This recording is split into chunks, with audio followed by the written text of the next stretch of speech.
Olá pessoal, a gente vai falar agora sobre inovação. Mas afinal de contas, o que é inovação? Inovação é fazer diferente, simples assim. E por falar em simples, quanto mais simples, mais eficiente e eficaz será a inovação.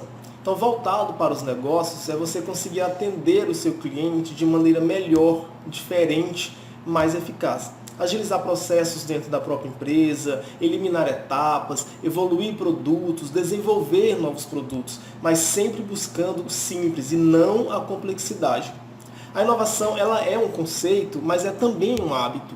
As empresas elas criam processos inovadores, hábitos inovadores, criam comitês de inovação, mas tudo tem que começar pela cultura. Muitas empresas elas implementam comitês de inovação e nunca vai para frente. A inovação nunca acontece. Por quê? Porque a empresa ela não assimilou a cultura. Então, o bom começo é você entender aonde a gente pode pensar diferente. O segundo ponto é não impedir esse pensamento diferente, não impedir esse pensamento criativo. Algumas empresas elas ficam cerceando quem pensa diferente. Não se falou tanto sobre a importância da inovação nas empresas e de se promover uma cultura de inovação para propiciar um processo criativo e sustentável de geração de produtos e soluções. Uma cultura de inovação ela só terá um terreno fértil para estabelecer processos alinhados, focados e contínuos se não existirem obstáculos internos, muitas vezes ocultos.